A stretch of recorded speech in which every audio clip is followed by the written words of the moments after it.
Yo, what's going on, guys? Evan Sanaka here, back with another video. In today's video, I'm going to be showing you guys how to complete clutch time as fast as possible and as easy as possible in NBA 2K22 Myteam to eventually get that 100 wins and get the Dark Matter James Worthy for completely free, showing you guys how to do that as fast as possible and as easy as possible. Before we do get into the video, if you guys are new here, I'd really appreciate if you could subscribe down below. I post 3 to 4 Myteam videos every single day and give you guys some of the best Myteam content on the platform. So without further ado, let's get on to the video. The first thing we want to talk about is going to be your team, because I do think having a good team, a good well-balanced team, is going to be a key to winning in clutch time. And yes, obviously use your best players possible, but what I'm saying is you don't have to have Michael Jordan, Cedric Maxwell, Giannis, all these incredible cards, Kareem. You can have kind of a budget lineup, like mine. This team costs you under 200,000 MT, probably under 150, under 200,000 MT for this squad, but I think it's built really nicely, and I'll explain that right now. So you want to have 2 guys that can handle the ball and that can run your offense. For me, that's going to be Dwayne Wade, and that's going to be Jaylen Brown. You want to have that one lockdown defender. For me, that's going to be Ben Wallace at the 3. He's probably one of the best locks in the game. He's probably one of the best defensive cards in my team. Then at the 4 and the 5, you want to have guys that can stretch the floor, and you want to have guys that can shoot the 3 ball. I wouldn't recommend running guys like Shaq or guys that can't really shoot 3s in clutch time, because having spacing in clutch time is probably one of the most important things. You can get away with having a Shaq in unlimited. You cannot get away with having Shaq in clutch time because the floor is so small that you need to have as much spacing as possible. So for me, I run Bull, who's only around 25,000 MT, and I do run D-Rob is 100,000 MT, but I do definitely think he's worth it to add to your squad. And I run David Robinson at the 5 because he's got good defense, but he can also shoot very well from deep, and he can stretch the floor really nicely for the squad. The next thing with your team is you want to make sure you have good wingspans and you have good height. You don't want to be undersized.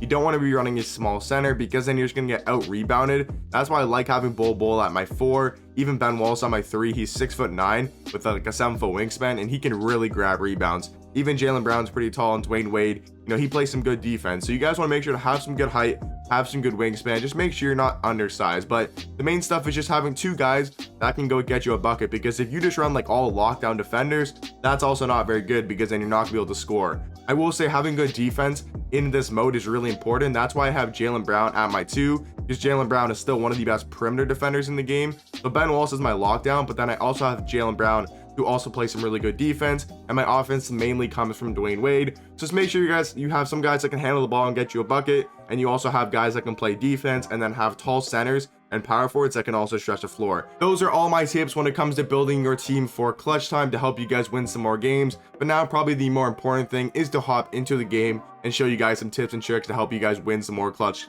time games. The first thing I want to show you guys is the best defensive settings to run in clutch time.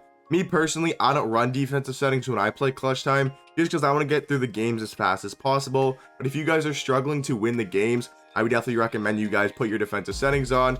It's gonna be on ball pressure smother, off ball pressure tight, on ball pressure go or on ball screen go over, on ball screen go over, or on ball screen center go over. And then for your hedges, I like to put them on soft hedge. You can put them on catch hedge, it doesn't really matter. You just want to make sure to have stay attached on yes, and then you want to scroll down to your drive help rules and your screen help rules and put both of those onto no help, and then scroll down to the bottom, and when you do transition defense, turn that to no 3s. You guys can put a freelance if you really want to. Scroll down to your freelance, use Bucks 2018, use Hawks 2018. You can turn this off. Make sure to turn your adaptive coaching engine to off, and then what you guys want to do is go to your coaching sliders and turn your help defense all the way down to 0. Like I said, I don't do this every single time, because like I was saying, I just like to get through the games as fast as possible. But if you guys are struggling to win some games, I do recommend putting your defensive settings on. Looking at my opponent's team, he does have Luka Doncic. It is the Galaxy Opal 1, so we matched up against a pretty easy opponent. I did want to play a competitive guy, or like a guy who's actually really good at the game, but I can still show you guys the tips in this game. So starting it off on the offensive end, because I'm going to win the tip here with David Robinson, what you guys want to do is just call pick and roll. And what I'm going to show you guys what to do out of the pick and roll is you have a bunch of different reads. The 3 ball is going to be there a lot of times. As you guys can see, First possession, we got the easy 3 ball. Basically, you guys want to make some reads coming out of pick and roll. I think running pick and roll is super important in clutch time because the fact that you only have 14 seconds to score. And now we're going to talk about the shot clock on defense. They only have 14 seconds to score, so don't send too many baits. Don't try to over rotate. All you guys got to do is just hold some pretty good defense. And when you're playing unlimited, I do recommend sending a lot of baits, right? Try to speed up the opponent. But in clutch time, they only have 14 seconds to score. So what I would do on defense is literally just play normal defense. You can send a couple baits, you can try to pinch screens, but remember, they only have 14 seconds. So you play good defense for 8 seconds. Now they only have 6 seconds, and now they're panicking, right? So as long as we play some pretty good defense, now he's at 4 seconds. Now he's panicking, right? See, he panicked and he took a wild shot. We grab the rebound, and what you guys want to do is try to run in transition on offense as much as possible. Grab your rebounds, get your defensive stops, and then literally just run in transition, because that is a great way to score in clutch time, because the fact that it's really hard to get back and you can get a lot of transition threes. Just like in unlimited clutch time, transition threes are a great way to score. And next time down the floor, we're going to talk about the second thing to do on offense. The next thing I want to show you guys in clutch time, a great way to score, is you guys want to drive to the basket and then try to kick corner, because corners do drop a lot in clutch time. So I'm going to drive in here and see how his corner dropped. Yes, he got the steal, but you see how his corner dropped and we had Ben Wallace wide open. I know it's kind of cheesy. You guys can say it's overpowered or I'm cheesing the game, whatever you guys want to say, but I'm just letting you guys know how to actually win the clutch time games. Is that's a great way. You drive through the paint and you drop someone's corner. It's a great way to score in clutch time. Like I was saying, I just like running pick and roll, right? Making my reads out of the pick and roll, but see his corner drop there, had him wide open. Ben Wallace is going to knock that down. So that's a great way to get points in clutch time, is basically just driving to the paint and kicking corner. Obviously, you can drive to the paint as well and just take your 2 points, take your dunk. But if the dunk's not there, the roll isn't there, what you guys can look for is look for the corner to drop. It's going to probably drop, I'd say 7 to 8 times out of 10, and you're going to get a wide open 3-pointer, which is really good. So I would say the 3 main ways to score on offense. Number 1 is just gonna be a simple pick and roll, because like I was saying, you only have 14 seconds to score, so you need to score as fast as possible, and I think pick and roll definitely does that. Gonna pump fake, pass that ball inside to Dave Robinson and get that easy layup to go. See, he is Jokic, who I would say is a little bit undersized of